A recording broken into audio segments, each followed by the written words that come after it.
United States submarine base at Key West, Florida. A dispatch that quoted President Truman's press secretary, Charles Ross, as saying that President Truman has no knowledge of any secret project by this government that would give substance to the existence of such objects. Ross also said that both the Air Force and the Navy deny that such objects exist. Hi. Hi. You're breathing into the mic. Just right off the bat. I sent you a voice memo, you and Typhoid Taylor, the other day, and I listened to it back, and I was like, yeah, girl. Now I know what you're saying. I'm like, Jesus, the asthma is bad. Yeah. Do you think I lied to you? I don't. Do you think I say it to like get off? Like, what do you mean? Of course you sound like that. So sometimes I imagine what you hear is a little, and you just go feral. After listening to that, you sound like fucking Don Vito. Yeah, that's a reference for those terrible. Who get it. Yeah, it's crazy. It's like you can't fucking breathe. I wonder if I legitimately have to take my inhaler before we start talking. I wonder if probably recording Patreon tuckers me out. Yeah, dude. I can't wait for you to get your little fish cage surgery. October. I think I'm going to push the surgery back so I can go to AEW. I actually think that's so smart. Because here's my thoughts. If I push it closer to Halloween, then I can have a super fucked up face and I can incorporate it into my costume and I can just go as like a 2000s girl addicted to plastic surgery. That's true. That would be fun. And a great excuse to buy a juicy velour tracksuit.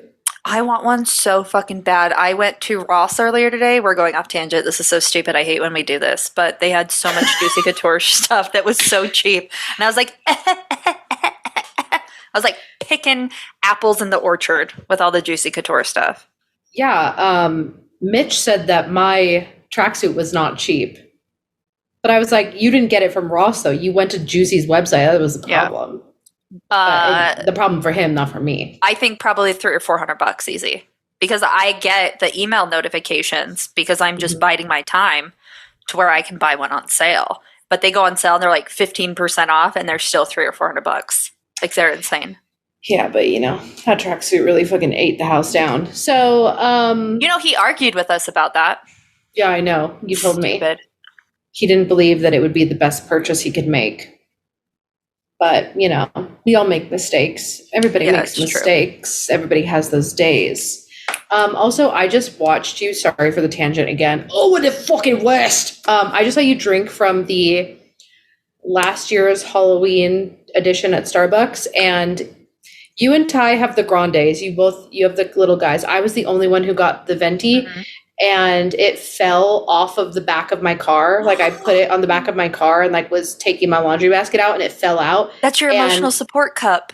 I know. And it broke. But shout out to them. It broke in half. And then I took glue and tried to glue it back together, but it just looks like jizz inside of it. And so it's gone now. I can't use it anymore. And what's crazy is I got this cup from you. Mm-hmm. When we were going to Vegas last year.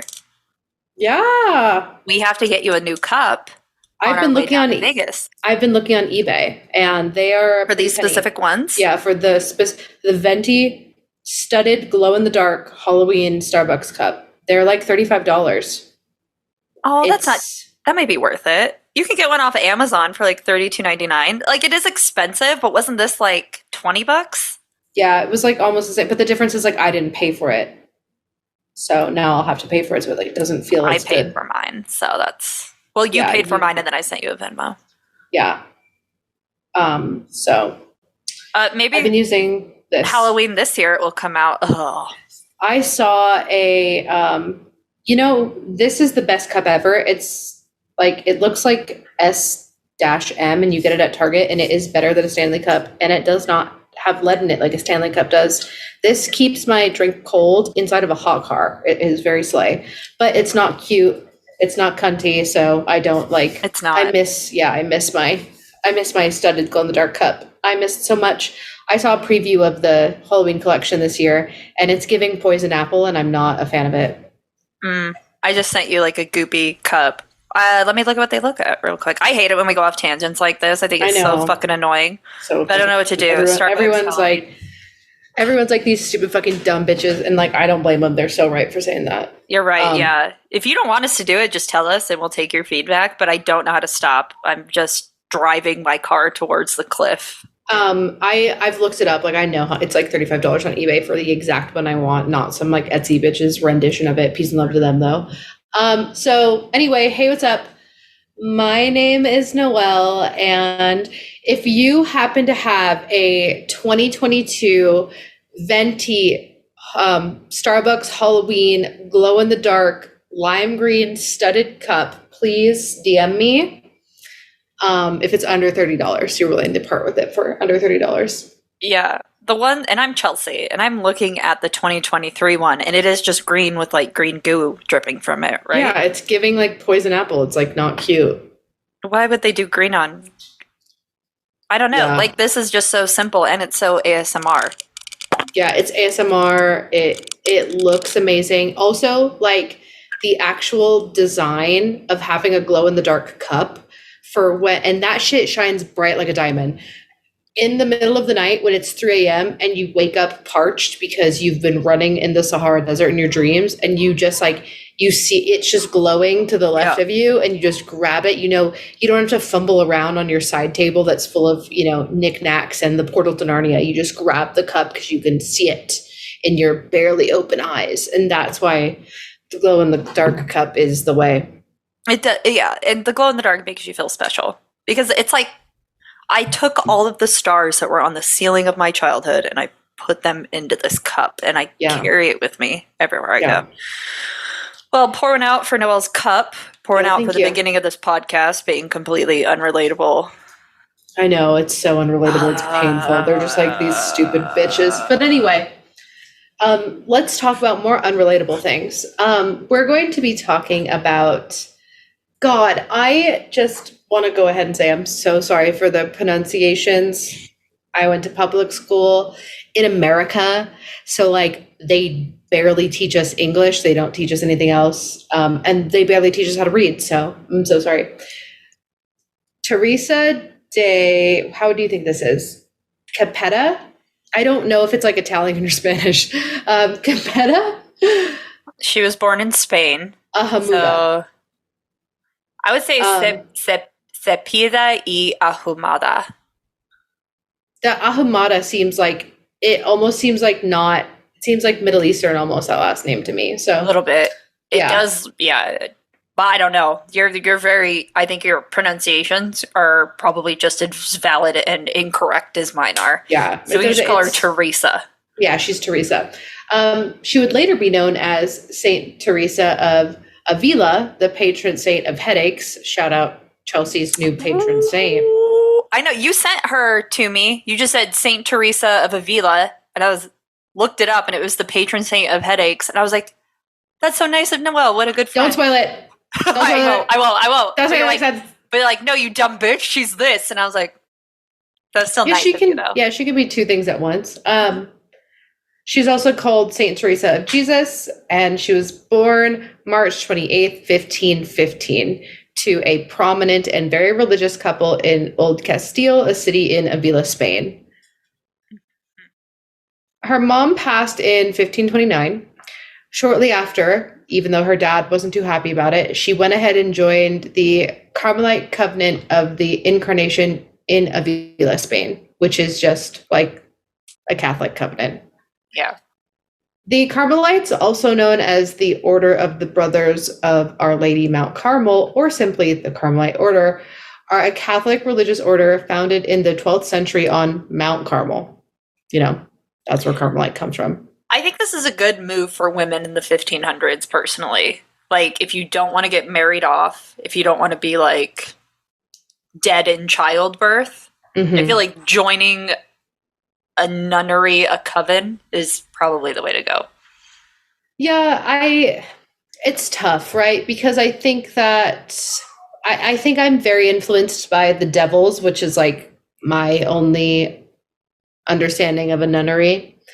And so it kind of does seem a little hot, sexy. But I'm not sure, like, in real history, if it was like a good, just, safe place for women to be. But in comparison to the rest of the world at the time, as you say, I bet it was probably better. Because I'm trying to think, like, what else could you be? Like, I feel like if you wanted to be a midwife, that's a fine line between midwifery and witchcraft. Like, all you have to do, all there has to do is be one birth complication for the wrong one.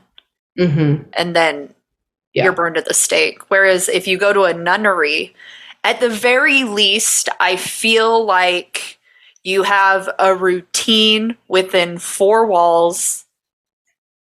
Mm-hmm. I don't want to romanticize it, whatever. I just feel like that's the best option for women. Yeah, I mean, I guess it's 3 meals of cotton shelter, so... Because why would her dad is only mad about this because I'm assuming women were currency in which he could have married her off. Probably. There's probably some value. It didn't go into detail why his dad didn't want her to. Because as far as I know, in history, if you could not afford to have your daughter, because she was like seen as a quote unquote burden, you would just send her off to a nunnery. Yeah. But they came from money, so that wasn't an issue. Maybe that was it. There was no way for him to secure any more future finances or whatever, secure his place as like a property owning man without there couldn't be any like a birth, like, you know what I mean? Like a fertile child. Yeah. Or like a marriage being a business contract between. Probably. I'm doing the bare minimum for this father here and being like, I don't feel like he was just bummed because he was going to miss her company. Yeah, I don't. Peace and love to him. I don't think that was the case. So, they have that long ass name, and the order has both male and female branches, and the members are just commonly known as Carmelites. It's gone through various reforms and developments over the centuries, but its core focuses are like hours of prayer and solitude. And I'm assuming you highlighted Carmelites to look them up. They're your classic looking nun habits, but they typically are in brown. They're in like brown, and then they have like the white habit on. So it's giving more like Nacho Libre than like Catholic nun for Halloween. That's the perfect way to describe it, is Nacho Libre type nunnery. Yeah, that's what it looks like. So very old, 800 years old. Yeah, girl, this is the 12th century. What do you think? Come on. So the oldest and most reliable written accounts of the origins of the Carmelites are referenced as Latin hermits on Mount Carmel in 1220, and another text from 1263 during the Third Crusade describing them as a group of hermits led by, Berthold of Calabria, that inhabit the caves of Mount Carmel following the prophet Elijah. Yeah. So whoever he is, I'm so sorry. I can only do so much when it comes to religious history. Elijah prayed on Mount Carmel. For what?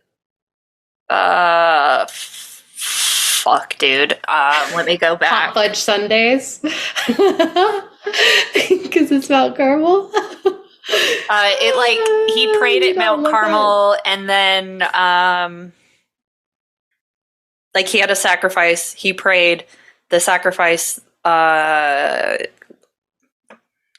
burned up like fire, the fire of heaven, and then other Israelites saw it.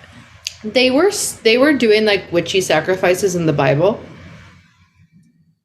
They did sacrifices all the time, like Cain and Abel. The whole Cain and Abel jealousy thing was because Cain brought fruit and Abel brought meat, and meat was seen as a better sacrifice to give to God at that time, because you're in Eden and fruit and stuff, or you're near Eden, right? So fruit you can just go pick, but to actually sacrifice meat was way more substantial.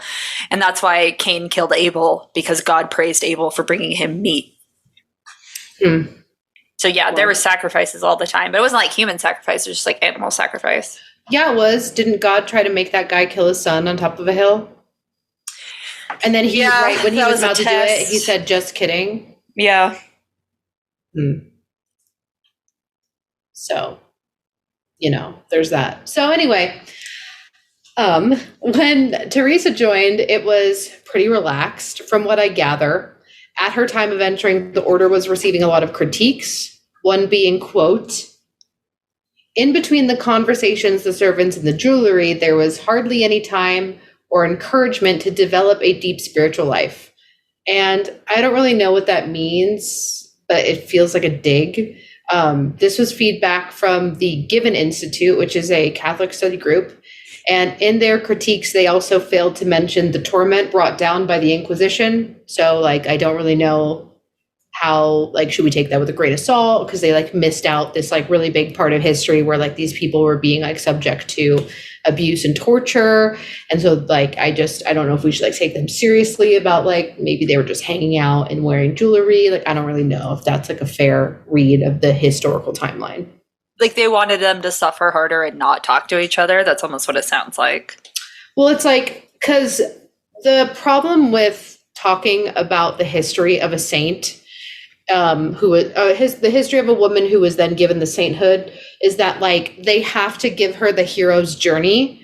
And I think that they, like, rewrite history to be more, like, biblically cute for, like, a Catholic theme. Mm-hmm. So they had to, like, make it seem like the order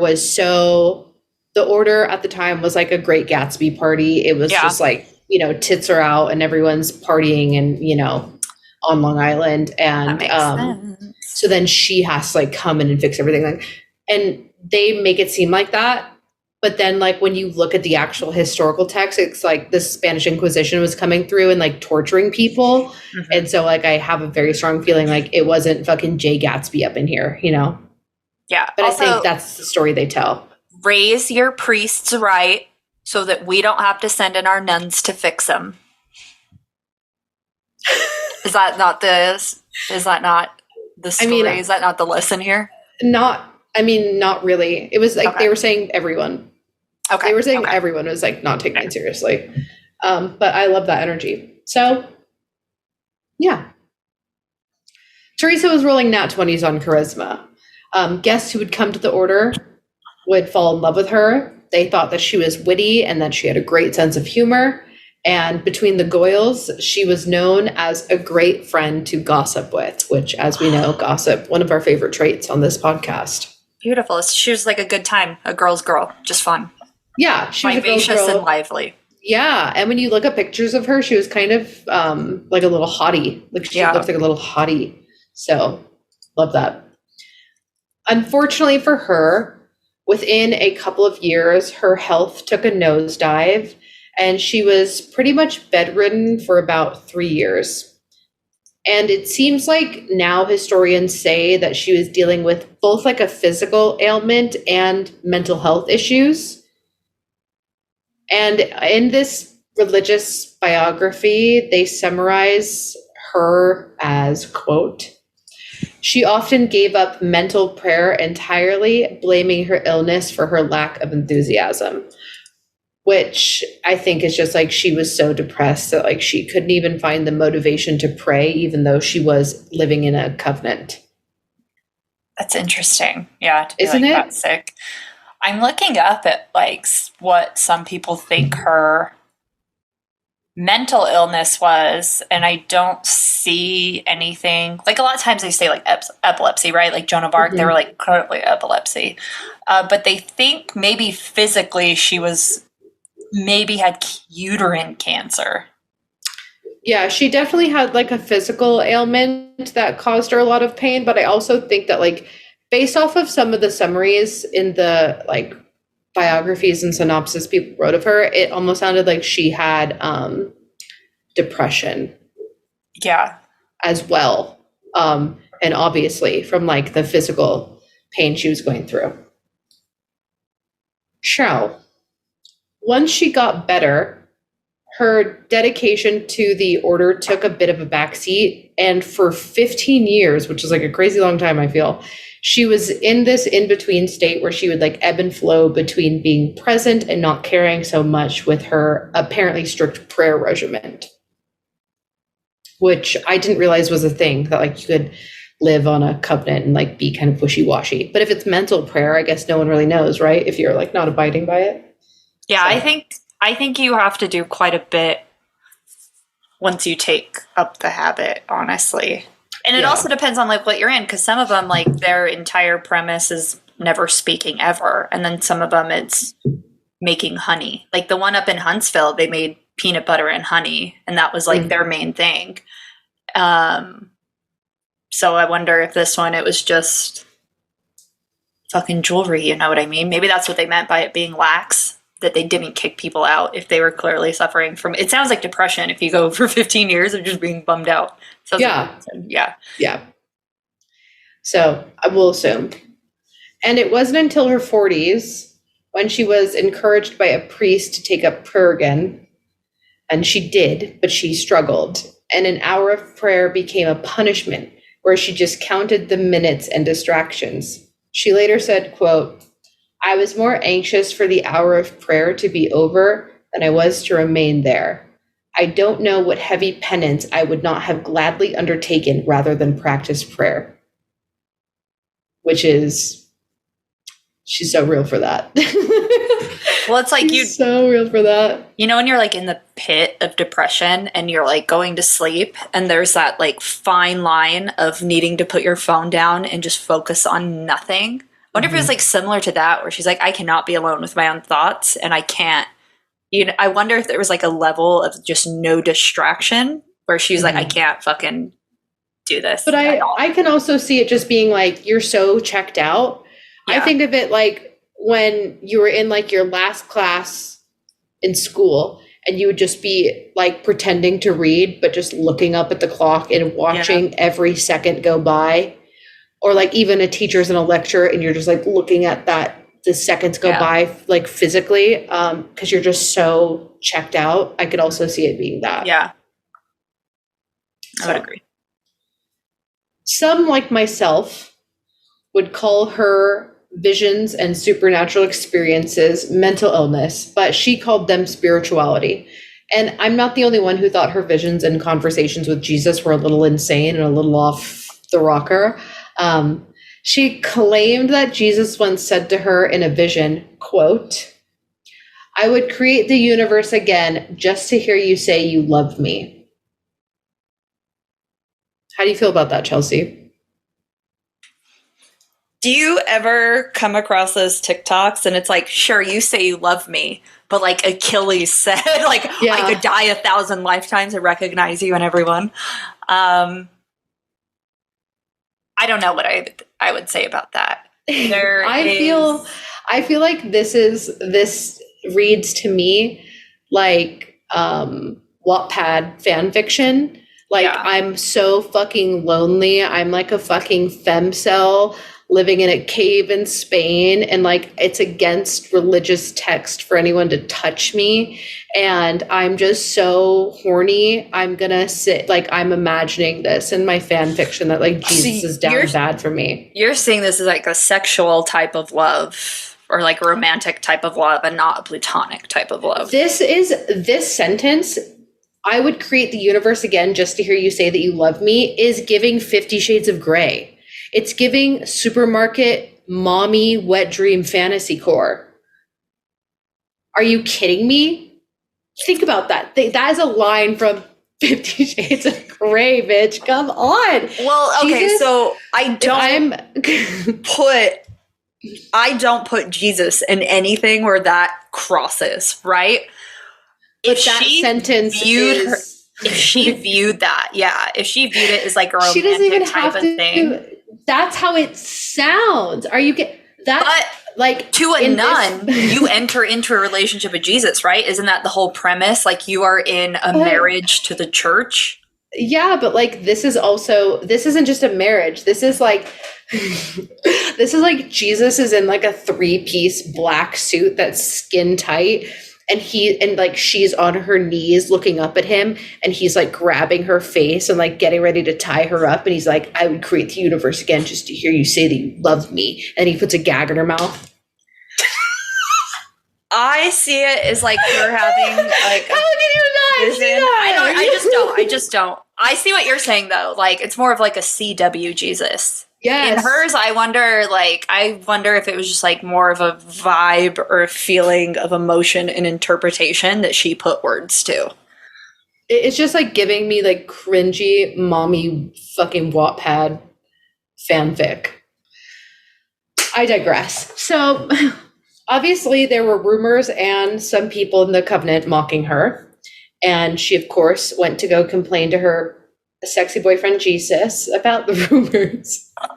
And he said, quote, "Teresa, that's how I treat my friends." And she responded, quote, "No wonder you have so few." Smiter. I'd like to imagine it goes like how any conversation with like a boyfriend would go, where he's like, which one's Kara again? And you're like, I've talked about her every week. Da, da, da, da, da. You know what I mean? Like, you never know. Yeah. You never listen to me. I don't understand that, though. But also him saying that's how I treat my friends, like as in Jesus is like gossiping with the Goyles. Yeah, I don't understand that at all. That doesn't make sense to me. Fucking fanfic. It's fucking fanfic. So anyway, that happened. And at 43, Teresa had an encounter with an angel that put her on a path of restoring the old school way of being a Carmelite. Strict, in solitude, and purposefully poor.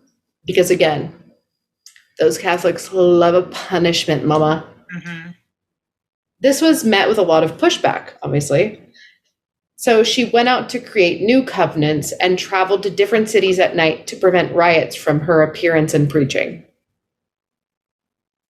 She wanted the nuns to really focus on divine stuff and do a lot of praying and penance to make up for all the bad shit humanity was up to. So in 1562, with a thumbs up from Pope Pius IV, she started the first official covenant of this new and improved Carmelite reform, calling it St. Joseph's. Are you looking him up? Mm-hmm. Is he nasty? Is he a crypt keeper? I didn't even bother to look him up. No, I know they all look the same. He began ruling on Christmas. Merry Christmas. So Teresa died on October 4th, 1582. Her last words were, quote, "My Lord, it is time to move on. Well then, may your will be done. Oh, my Lord and my spouse, the hour that I have longed for has come. It is time to meet one another," which again is giving 50 Shades of Grey. So on September 27th, 1970, a little bit of a time jump, Pope Paul VI proclaimed Teresa of Ávila the first female doctor of the church. The title Doctor of the Church is given by the Pope for outstanding achievements in theology and the transmission of the faith, the spreading of the gospel. She is not a real doctor, which took me a unfortunate amount of research to figure out that's not what they meant. It's like a doctorate of theology, which makes you a doctor. I know, I read that and I was like, a doctor, who'd she heal? Like when I first read that, and then she was like the patron saint of headaches, I was like, did she like invent Advil? And I was like, no, it is. She did nothing of the sciences. So anyway, but she is one of only 4 women to date given this title, and of course she was the first. For her, it was for her reforms, obviously going back to the old ways of being miserable, that helped shape Roman Catholic life, and her writings on the Christian soul's journey to God, which I did kind of like read a little bit of it. It reminds me of how the Mormons talk about the different types of heaven and like celestial heaven and like the rules. Like if you're at the top, you can visit people at the bottom, but they can't visit you. Like it reminded me of that. So anyway. And I know you are all probably asking, okay, so what? Let's rewind back to that angel experience she had. But no, you just briefly mentioned that. I know. Whoa, because we're going to get into it now. There's something more. Because almost 400 years later, a man named Ed Carlos would have that same experience, but he called it something else. Ed Carlos is a former fine art professor from the University of the South who has been having alien encounters for the last few decades. In his art, he depicts these encounters, and his experiences were featured in the Harvard psychiatrist Johnny Mack's book, Abduction: Human Encounters with Aliens, which came out in 1994. And Johnny Mack is one of my favorite characters in the Rolodex of aliens and UFOs, because he was the first, like, you cannot dispute him. He is a Harvard psychiatrist. And he came out, like, of course, when he started doing his trials, it was through the scientific method. I'm not believing or disbelieving. I'm trying to figure out what's happening. And he came into it thinking that they were experiencing some sort of trauma-induced psychosis, or like trauma-induced, like, false memories. He did not believe that these people actually had alien experiences or abductions or had seen aliens. He thought that he was going to get to the bottom of it. And spoiler alert, within 6 months of working with these patients, he believed wholeheartedly that they were telling the truth.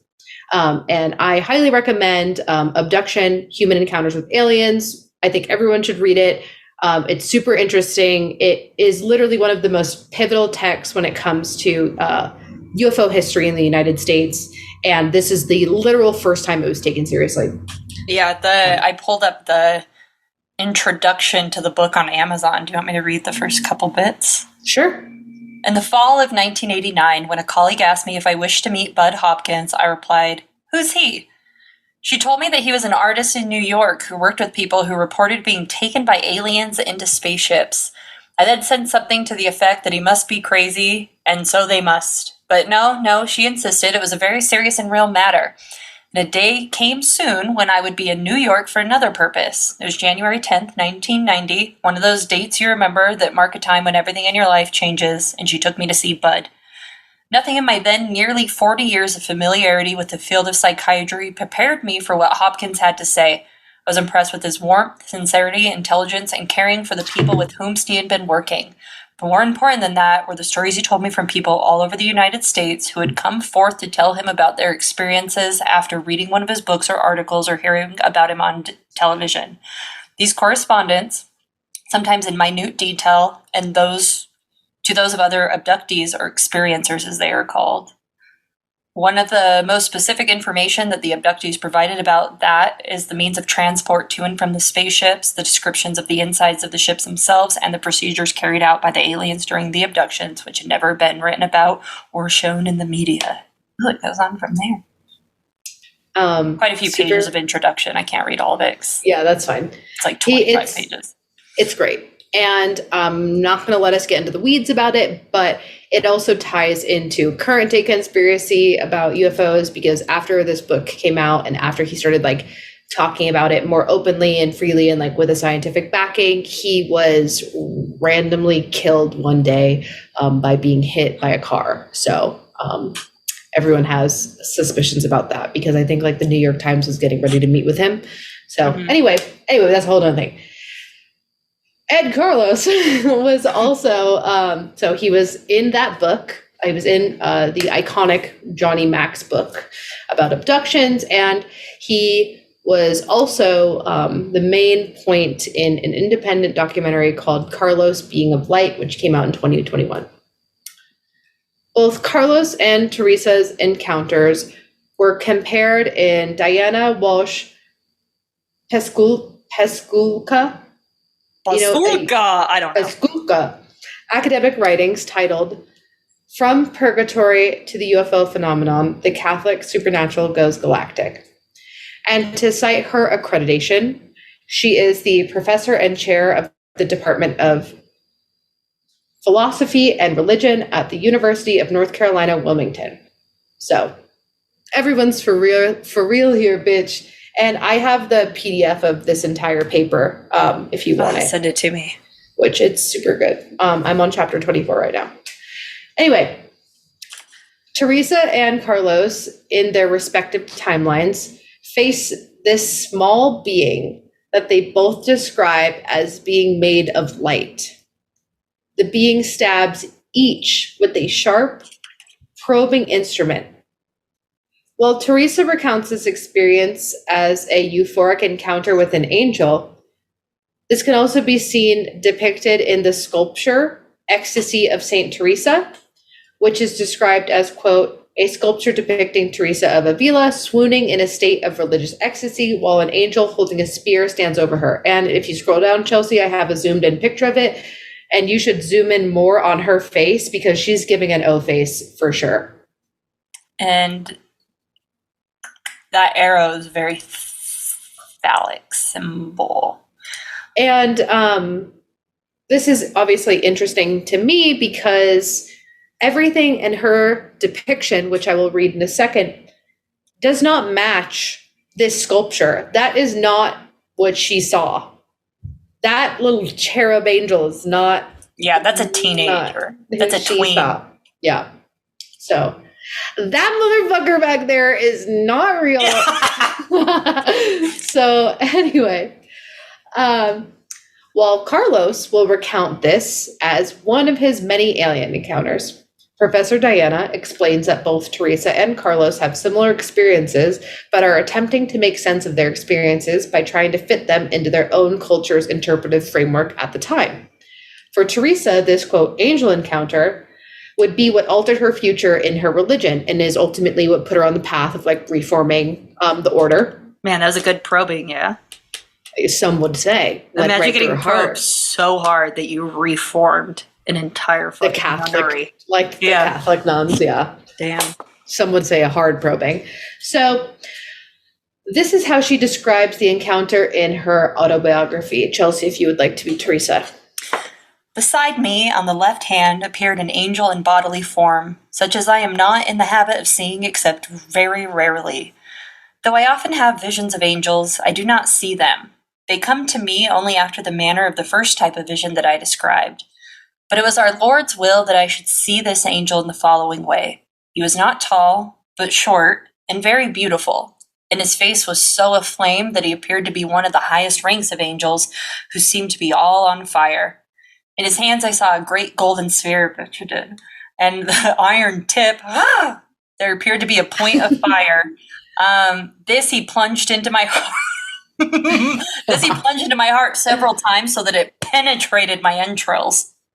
We all can only wish and hope, Mama. Oh, man. When he pulled it out, I felt that he took them with it and left me utterly consumed by the great love of God. The pain was so severe that it made me utter several moans. The sweetness caused by this intense pain is so extreme that one cannot possibly wish it to cease, nor is one's soul's then content with anything but God. This is not a physical, but a spiritual pain, though the body has some share in it. I can't believe you made me read that out loud, you pervert. Aren't her quotes of like her visions and talks with Jesus so tainted now? Dude, her first orgasm, I had to read that out loud. But it was religious. Obviously, I have a ring on my finger, and you're going to make me read that smut. It was in my God. God. For her describing getting probed so hard that her entrails came out. I told you it was 50 Shades of Grey for Jesus. Golly. You didn't believe me. You were sitting over here trying to be like, no, you don't understand. That's what it's like when you let God in your life. And then we get down to her smut. Like, now tell me. You never mentioned plunging into a heart so hard that it penetrated entrails. The foreshadowing was always there. You were just too blind to see. So the sweet, intense pain was so extreme, and she could not possibly wish for it to cease. Oh my fucking God, I love it. Good for her. Yeah, you know, someone's got to get off in this room. It's not going to be Jesus. It's not going to be you frigid, barren woman. Oh my God. So, for her, this experience with this particular being of light did not fit the traditional framework established for angel encounters in the 16th century.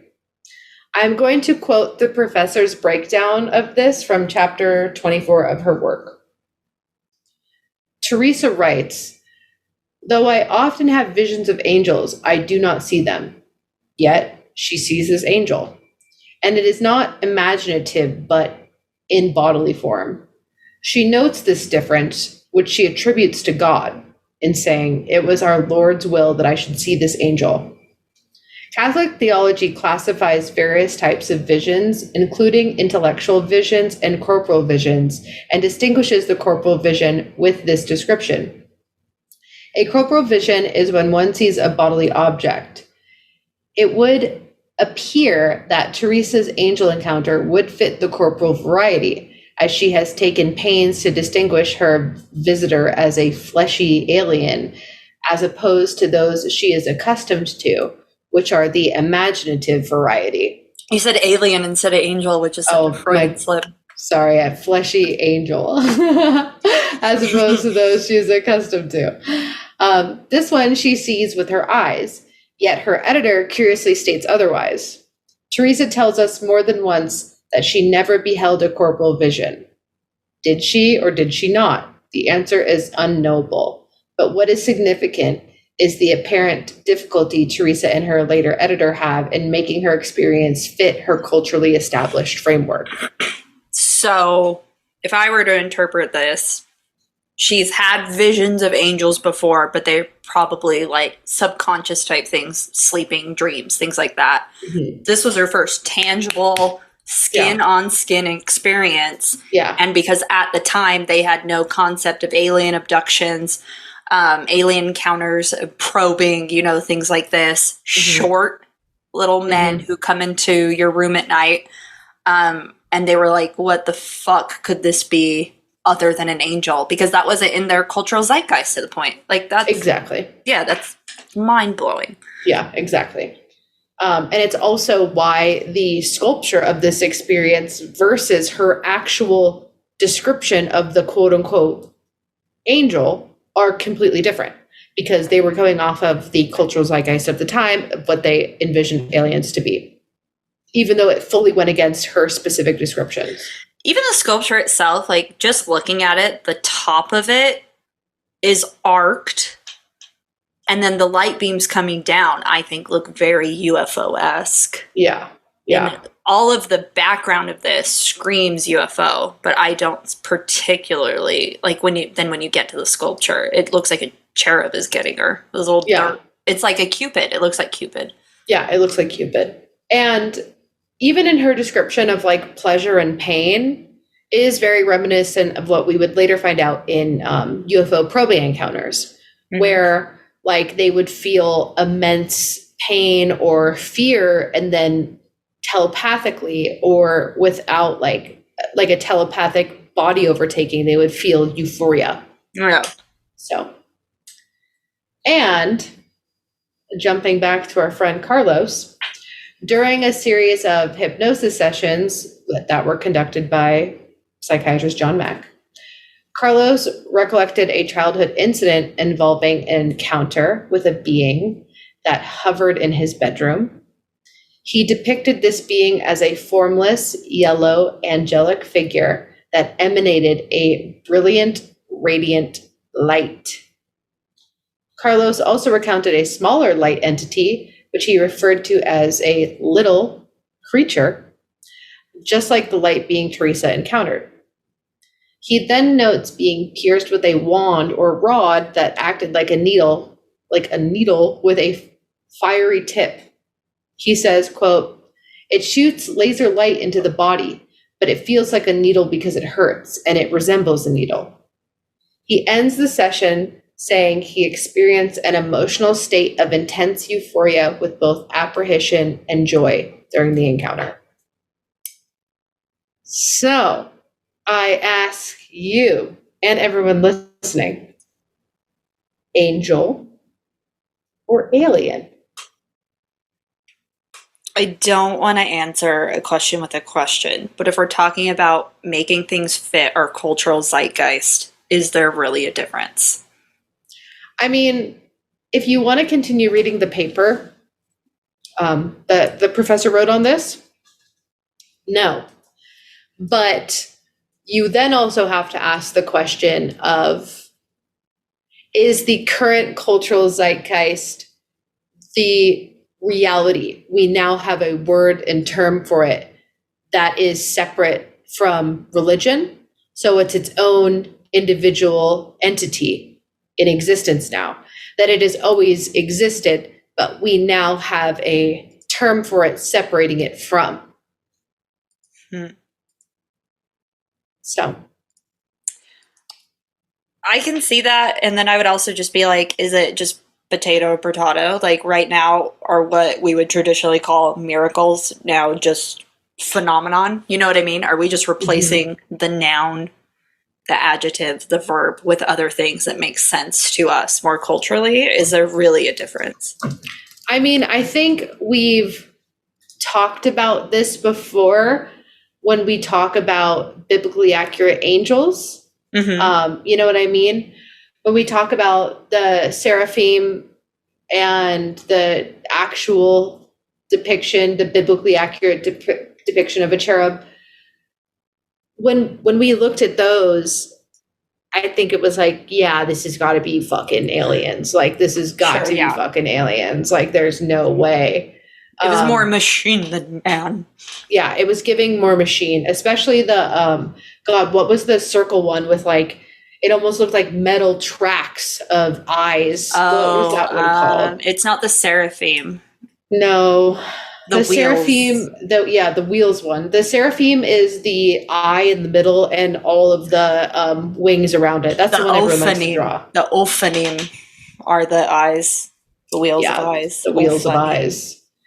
Yeah, that one is the craziest one. But yeah, like, I don't know, when we actually looked at like the biblically accurate depiction of angels, it was giving very much alien, just like her description of the quote unquote angels is giving very much alien.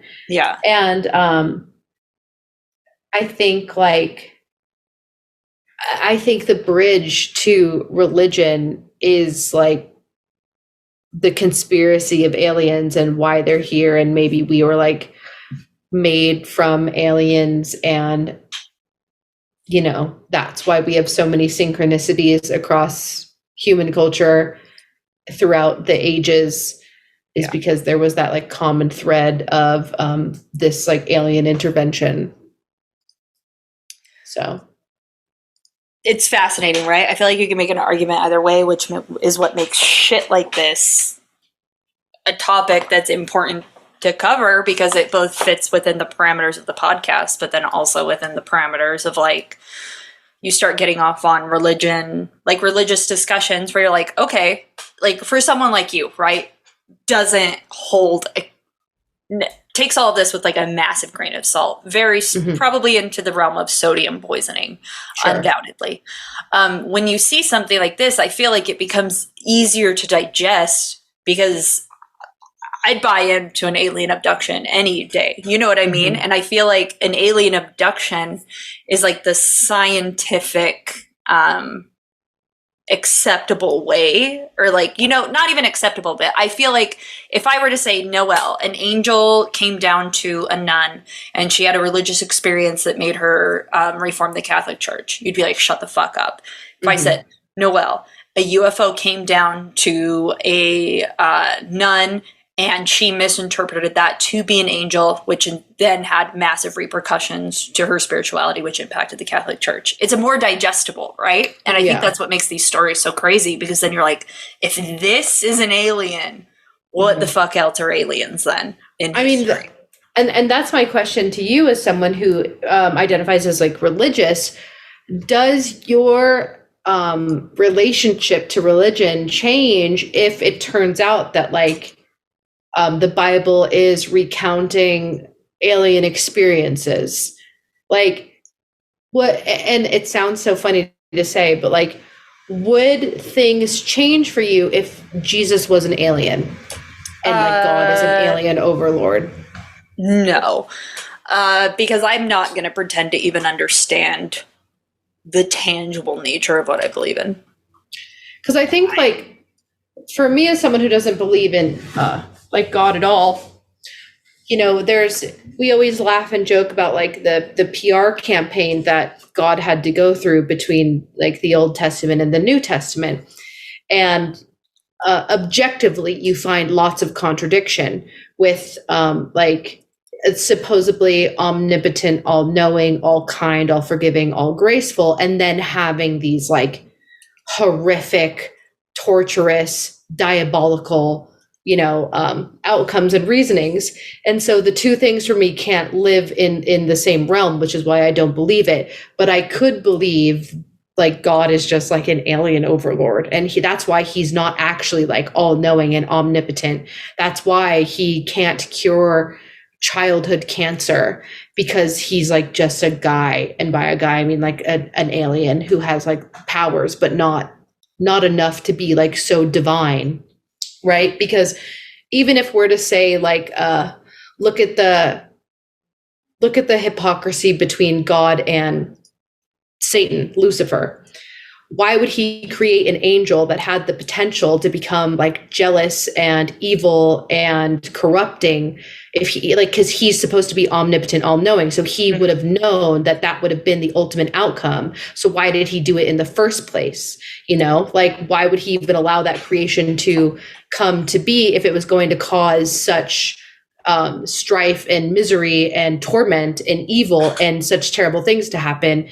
And like, why does he allow Satan to come onto earth and meddle with people's lives and tempt them and harm them if he could just smite him out of existence? And it's like, it makes more sense when you realize, because like, if God was as perfect and powerful as the Bible claims he is, then Satan wouldn't even exist in the first place, because he wouldn't have created Lucifer with the traits that Lucifer had. And if you look at that through the lens of like, because he's not actually a perfect God, he's just an alien, it makes more sense to me, at least. That's what I'm saying, is I think stuff like this makes it more tangible to digest in terms of like atheism, or like even people who are maybe like agnostic, not quite sure what they believe in. I think that these stories have merit enough to talk about, and it's like a fascinating argument, right? Like, yeah, I think it's super fun because it's separate. I think the two things are separate. Like, my feelings about religion, and then my feelings about I should say this. Because it's all the same God. Every religion is the same God. So I keep that. My feelings about religion, and then my feelings about religious people and the types of religious people, are two separate things altogether. And believing that God is just an alien and Jesus is an alien and all the experiences in the Bible are just alien experiences makes sense to me, in the sense of like, that's how it got written. That's why, blah, blah, blah. But like, it doesn't excuse the behaviors that humans have created around religion and the ways that they practice it and worship and spread gospel and yada, yada, yada. I mean, it's always so wild to be like, how could people believe this? And then you see that QAnon bursts forth from the remnants of COVID. And even now, I don't know if you had a chance to watch them yet, but the conspiracy theories that are popping up out of Maui are stuff that I'm like, fuck, dude, I could believe in that, in the sense of socioeconomically, it makes sense to see fires hit certain areas, right? Yeah. But there are certain ways of the fires moving, or the fact that like phone services were turned off, things like that, where you're like, fuck, dude, I can see how a conspiracy can take place, because kids were sent home from school that day, and then the phones were turned off. Why? That's why most of like the dead are children who were sent home from school, and then parents couldn't get a hold of them. Yeah. Or the fact that like Maui has one of the most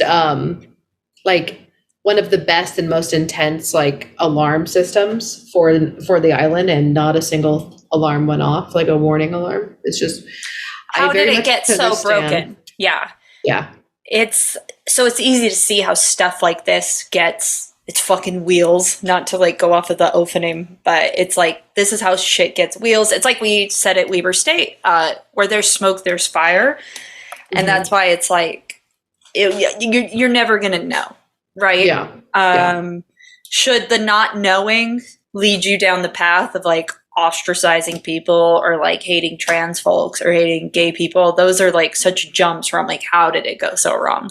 And I imagine that Maui is going to have cultural repercussions the same way that COVID did, in ways that we can't necessarily interpret it, because it's already, people are already posting pictures of unburned houses. Yeah. And they're like, guess who owns this house? And it's people within who have like the connections, so to speak. So yeah, I get it. No, I get it. I understand how people can fall into conspiracy, because when there's just like 2% truth, it makes everything make sense. But yeah, so that is my question for everyone listening too. Curious to hear your thoughts on it. Feel free to jump on the Discord server and tell us what you think. Angel, alien, or both. And you can find a link to our Discord server in the link tree in all of our bios. We are at Go to Hell Podcast. I am at Noelle Fain. That is at Sithlard. And not just the link to our Discord server, but you can also find a link to our merch page. 100% of the proceeds are donated, and we have some new designs up because, unfortunately for us, FanX decided to invite Gina Carano as a special guest, and she was that very mid actress who did 2 seasons on The Mandalorian, and is now mostly known for doing straight to streaming propaganda movies for the Daily Wire, which is owned by Ben Shapiro and Jordan Peterson and Matt Walsh. And she is I would say most known for saying transphobic and racist things about Jewish people. So that's disgusting. And FanX is doing a really smart PR move. And by smart, I say that with heavy sarcasm, and deleting all of the comments and concerns that, people rightfully so have. And it's turning their comment section into Truth Social. So we have 2 designs up right now. One of them is 2 lightsabers crossing in the trans flag colors. And on the back, it says, Jedi or Sith, hating trans folks makes you a bitch. And then we have one, so good. And then we have one that is Gina Carano's face, and in the Star Wars font over it, it says, "This is not the way."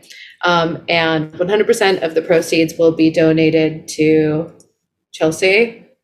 Oh my God, I already forgot the charity. It is let me pull it up because I don't want to misquote what the charity is. I should have been ready. Fucking ready.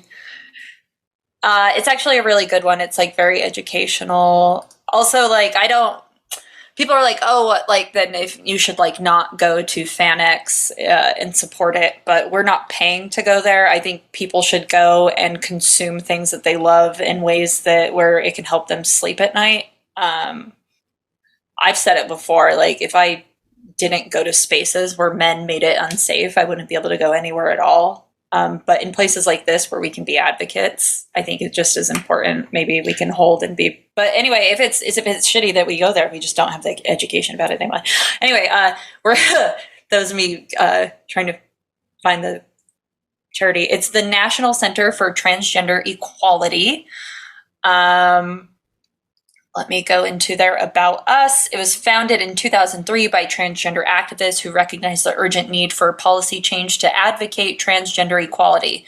They have a committed board of directors, and they set out to accomplish what no one has done yet, provide a powerful transgender advocacy presence in Washington, D.C. So, yeah, check that out. And if you're going to FanX, I highly recommend you wear one of those shirts while you're there. Let them know, right? 100%, yeah. Big like, bad corporations like FanX, they make decisions based off of money, so make their wallets hurt for this decision. Yeah, don't go to her panel. Don't support it. There's going to be like content creators there. I think maybe Saul Valuto will be there. He's like a really cool comic book creator. I'm not sure if the Laity Studios will be there. They will be there on panels. I'm not sure if they have a booth, but the best part about FanX, in my opinion, other than mine and Noelle's panels, is to go to the creator stuff and get creator content. Like, if you are into like Funko Pops and things like that, and you want to get exclusive things you can only get at FanX, like, I'm not going to shame you, but try to get fucking boots on the ground art from at least one vendor there, because especially with the Hollywood strikes and stuff going on now, like, a lot of actors cannot promote their stuff, and when you have a pop culture convention and you lose out on that funding and that draw, it's like the comic book aspect of it is the only thing that's going to push and keep conventions alive. And I think these sorts of conventions are so fucking important for us to have a space, because I don't know if you would feel the same way, Noelle, but when I go to FanX, I feel like I'm home, because those are my people where I can talk about that stuff. And it's the same thing like FurCon, where that's like a space where people can finally hold space in society. So it is important that we keep them up, but the only way we can keep comic conventions up, where 50% of it is pop culture, is to buy comic book content or creator content. Yeah, no, I agree. I think we've definitely lost the plot on like rising up comic books and comic book creators and artists and like graphic novels and writers. I think that like pop culture and celebrity is just a small piece of the overall pie of like what got us here in the first place, the source material. I think that Comic-Con used to feel like my home. And then I actually got involved, and much like the ending of Wizard of Oz, I know the end. I saw behind the screen and it's ugly. So that's how I feel about it. I think in quoting Joe Dirt, home is where you make it. So but I do think that we should be supporting all of our comic book and graphic novel artists, writers, and creators. Going back to the link tree in our bio, we also have a link for the Maui Strong Fund. Maui Strong is providing financial resources that can be deployed quickly with a focus on rapid response and recovery for the devastation of the wildfires on Maui. HCF will not be collecting a fee for donations to the Maui Strong Fund. 100% of the proceeds of the funds will be distributed to the community needs. And this is a Hawaii Community Foundation, owned, run, created, all of it by locals. So I do think that is very important. It is put on by Hawaii Community Foundation, just in case I didn't make that clear. In our link tree in our bio, you can also find a link to our Patreon. $1 gets you in, and Chelsea has an update about Patreon. So we're trying to sync our Patreon with Spotify so that you can just listen to it directly through there. If you are a patron of our Patreon, you don't have to do anything extra. It should just let you play it. This is a new integration with Spotify. So it is still syncing. We have a lot of Patreon content to get up, but keep an eye out for it. That'd be, I think, easier. I personally would not go. I'm not going to say that. Going to Patreon and listening to content isn't as easy as just streaming it from an app that connects your car automatically every time you turn it on. Yep. So check that out. We also have a link to Kelly Holloran or at Wild Wood Owl on Etsy. She makes cool shit for us, and she makes cool shit in general. Go check it out. She has a bunch of the sticker packs left and a few bandanas. Like I said, our Discord server's on there, and I don't know why you'd need it, but you can also find links to listen to us on Spotify, Apple Podcasts, and honestly, we are everywhere podcasts are heard. And let's see here. How am I feeling today? I wonder who she's going to say. You know, today has been one of those days that tests my patience. And it's really pushed my buttons. And it has really exhausted me. And there's a fruit fly in my house that has been bothering me, and it's been hanging out in front of my face. There are people doing heroin outside of my front door, and my dogs and I have to jump over used needles. And in these moments, these trying times, these exhausting parts of life, you know, I say to myself, if God is an alien, then what does that make Satan? And I think it's just another alien. So that's why I'm going to go ahead and say a strong, powerful Stupid. A strong and powerful Hail Satan, our galactic underlord. Okay. Dude, I think I had one, and then you saying, "What does that make Satan?" And I was ready for something very altruistic, and then you just gooped me by saying nothing at all. Respectfully. It was altruistic. Hail the collective tulpa that is going to form by the people speaking out against fucking Gina coming to FanX, where hopefully she just has a terrible time, and at the very least is constipated. And uncomfortable, yeah, for sure. And actually, if you're going... may she experience the same hail. Whatever she experiences, may it be the same discomfort that she puts other people through when they're just trying to fucking exist. Hail that. Hail that 1,000%. Hail that. And if you're going to FanX, let your voice be heard, let them know, let them have it. Let it make their job a little hard, I don't think silencing people is the move, so let's just make it impossible for them to keep us silent. So let's get the fuck out of here. Bye. Bye.